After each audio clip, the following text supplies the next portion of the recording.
onlayn konsultasiyadan danışmaq istərdim. Onlayn konsultasiya, yəni ki, onlayn həkimin baxışı deyilən bir üsuldan danışmaq istərdim. Son bir neçə ildə, əsasən də pandemiyadan sonra bu onlayn həkim baxışı inteqrasiya olunubdur bizim işimizə və xəstələr tərəfindən də bu istifadə olunur. Amma bu haqda danışmaq istərdim. Çox vaxtı xəstələr müraciət edəndə hansısa onlayn platformalarda müəyyən suallar verirlər və belə deyim, hansısa analizi göndərir və deyir ki, mənə müalicə yaz. Bu əslində biraz düzgün deyil. Mən bunun qaydasını biraz başa salmaq istərdim.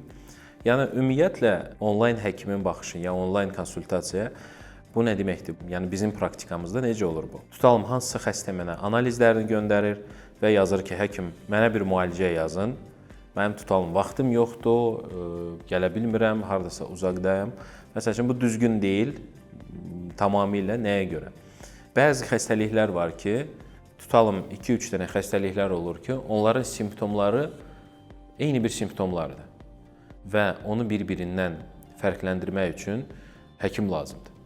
Onu da onlayn şəkildə, hansısa WhatsApp yazışmada o mümkün deyil. Düzdür, elə xəstələr var ki, biz onları onlayn müayinə edirik. Yəni necə olunur?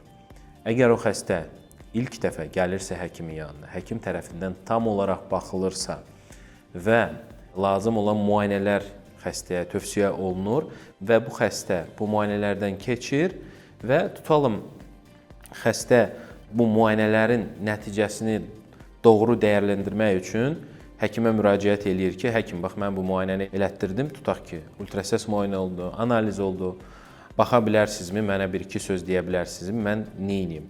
Və çox hallarda mən xəstələrə deyirəm ki, hə, baxdım, anladıq nədir problem və yenidən siz gəlin yanıma və mən sizə uyğun olan müalicəni yazacağam və deyəcəm, nə etmək lazımdır.